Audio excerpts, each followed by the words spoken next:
Volodymyr Zelensky propose à la Russie une nouvelle série de pourparlers dans les jours qui viennent. À ses yeux, une rencontre avec Vladimir Poutine est nécessaire pour arriver à un cessez-le-feu et le président ukrainien assure y être prêt. Sa proposition intervient quelques jours après l'annonce de la reprise des livraisons d'armes américaines. Переговорну динаміку треба збільшувати. Треба робити все, щоб досягти припинення вогню. І російській стороні треба перестати ховатись від рішень.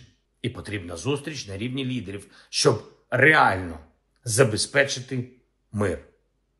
Дійсно, тривалий. Україна готова до такої зустрічі. Lors des derniers pourparlers de juin, la Russie avait exigé de l'Ukraine la cession de la Crimée et de 4 autres régions de l'est du pays. L'Ukraine a rejeté les exigences russes. Ces dernières semaines, la Russie a intensifié ses bombardements alors que Donald Trump a donné 50 jours au Kremlin pour arriver à un accord de paix.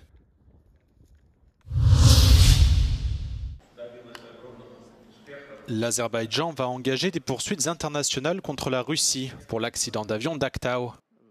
Le 25 décembre dernier, le vol 8243 d'Azerbaijan Airlines reliait Bakou à Grozny lorsqu'il s'est écrasé près de la ville kazakh d'Aktau. 38 personnes ont péri dans l'accident. Un premier rapport au lendemain du drame a révélé qu'un missile russe avait provoqué le crash de l'avion. Une information que des sources gouvernementales avaient confirmée à Euronews. Le président azerbaïdjanais Ilham Aliyev a déclaré dimanche que les autorités russes disposaient des mêmes informations sur les circonstances du crash, affirmant que celles-ci sont claires comme de l'eau de roche. Ilham Aliyev exige que la Russie plaide coupable, qu'elle poursuive les responsables et qu'elle verse une compensation financière aux familles des victimes. Gaza a connu dimanche sa journée la plus meurtrière pour les demandeurs d'aide humanitaire en plus de 21 mois de guerre, avec au moins 85 Palestiniens tués alors qu'ils tentaient d'obtenir de la nourriture selon les responsables locaux de la santé. Le bilan le plus lourd a été enregistré dans le nord de la bande de Gaza, où la situation est particulièrement désespérée. Avec l'élargissement des ordres d'évacuation, l'enclave est actuellement séparée en deux par une zone d'action militaire israélienne. Des dizaines de personnes ont été tuées dans le nord alors qu'elles tentaient d'atteindre l'aide entrant par un point de passage avec Israël.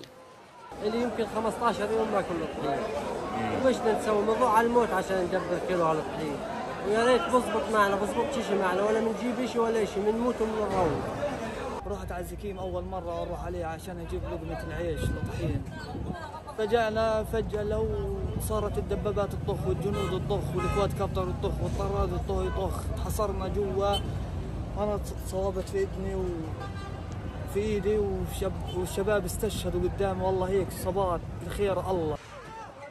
L'armée israélienne a déclaré que des soldats ont tiré sur un rassemblement de milliers de Palestiniens dans le nord de Gaza qui, selon eux, représentait une menace. L'armée israélienne a déclaré que les chiffres rapportés par les autorités de Gaza étaient plus élevés que ce que l'enquête initiale avait révélé et a accusé les militants du Hamas d'avoir créé le chaos. Le gouvernement syrien annonce la fin des affrontements communautaires à Souyeda. La minorité druze a repris le contrôle de cette ville dans le sud-ouest de la Syrie. Selon les derniers bilans, en une semaine, les violences ont fait plus de 1000 morts et près de 130 000 déplacés. Les habitants de Souyeda qui sont restés chez eux manquent de nourriture et sont privés d'eau et d'électricité. Les violences ont éclaté le 13 juillet.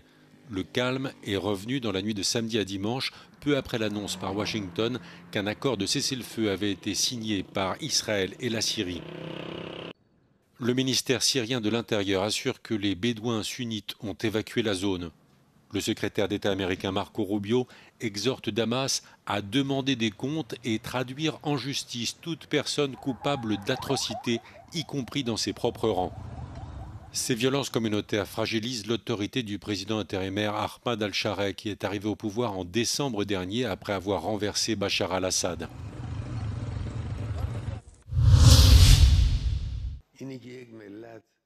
L'Iran se dit prêt à reprendre les négociations avec la France, le Royaume-Uni et l'Allemagne sur son programme nucléaire. Selon les médias locaux, un accord a été conclu dimanche sur le format des pourparlers. Mais leur lieu et leur date n'ont pas encore été fixés. Le ministre iranien des Affaires étrangères, Abbas Araghchi, a déclaré que Téhéran adopterait une approche plus forte qu'auparavant sur son dossier nucléaire. Le ministre se serait entretenu avec la chef de la politique étrangère de l'UE, Kaja Kallas, ainsi qu'avec ses homologues français, britanniques et allemands.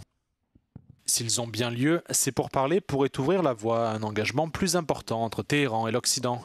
Environ un mois après la guerre de 12 jours, au cours de laquelle Israël et les États-Unis ont lancé des attaques massives contre les principales installations nucléaires de l'Iran.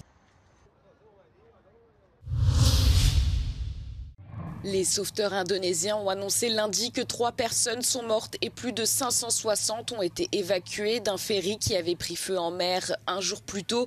Les autorités avaient annoncé la mort de 5 personnes, mais l'Agence nationale de recherche et de sauvetage a ramené ce chiffre à 3.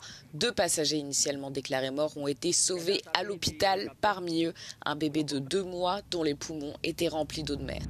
Un navire des gardes-côtes, 6 navires de sauvetage et plusieurs canots pneumatiques ont été déployés dans le cadre de l'opération de sauvetage. De nombreux survivants ont été sauvés des flots et amenés sur des îles voisines. Des pêcheurs locaux ont également secouru des passagers qui dérivaient dans des gilets de sauvetage. Les autorités ont déclaré que l'incendie, qui s'est déclaré à l'arrière du ferry, a été éteint en moins d'1 heure. L'Indonésie étant un archipel, les ferries sont un mode de transport courant, mais des catastrophes se produisent régulièrement, faute à une application insuffisante des règles de sécurité.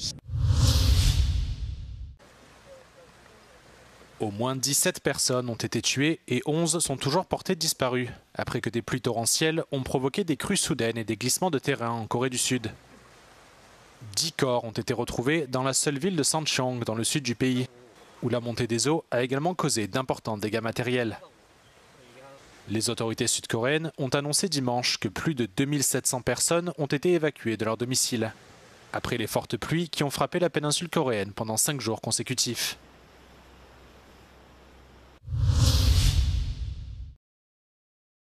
Où se réfugier en cas de forte chaleur? À chaque épisode caniculaire, à Lisbonne comme ailleurs dans les grandes villes européennes, tout le monde cherche des lieux où trouver un peu de fraîcheur. En tête de liste des refuges préférés, les jardins publics, les bibliothèques, les musées et les cinémas. La municipalité peut aussi mettre en place des refuges climatiques à l'attention en premier lieu des personnes vulnérables. O efeito de ilha de calor é intensificado nestas ondas de calor e acontece normalmente em cidades. Isto porque nós temos cidades que estão densamente construídas, temos muito alcatrão que faz absorver o sol e ao final do dia nós vemos que às 6, 7 da tarde ainda é possível estar muito calor, apesar de já não estar muito sol, porque o chão absorveu. Depois temos vários edifícios e muitas vezes ruas estreitas, o que faz que seja difícil o ar circular. Face aux fortes chaleurs, Barcelone sert d'exemple à plusieurs villes du vieux continent. La capitale administrative de la Catalogne n'était pas la première à introduire des enclaves de fraîcheur, mais en revanche, Barcelone a défini des critères qui définissent un refuge climatique. Não é qualquer espaço que é automaticamente refúgio climático. E eu acho muito importante que esses espaços realmente para que eles respondam às necessidades dessas populações que são mais vulneráveis a temperaturas extremas, eles precisam realmente ter esses critérios mínimos, né? Que, como eu falei, precisam ter um espaço mínimo onde as pessoas possam sentar, possam beber água, possam utilizar o banheiro. L'isolation thermique n'est pas le point fort de l'habitat à Lisbonne. Manuel Banza a pris l'initiative de dessiner une carte interactive où chacun peut trouver des espaces où s'échapper un peu de la chaleur quand elle s'abat sur la ville. La carte indique notamment où se trouvent les fontaines, les lacs et les espaces verts.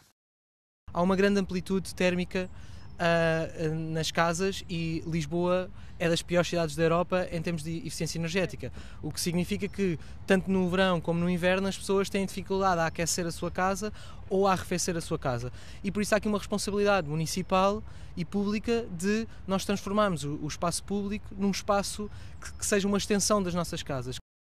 Além do desconforto, o calor também surge associado ao aumento da mortalidade.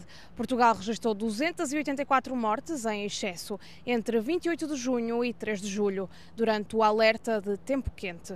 Joana Marão Carvalho, para a Euronews, em Lisboa. Fini les campagnes publicitaires parfaites et les messages lisses. Les jeunes consommateurs veulent de l'authenticité, des relations et de la valeur. Des plateformes comme TikTok sont en train de devenir la voix de ce nouveau consommateur.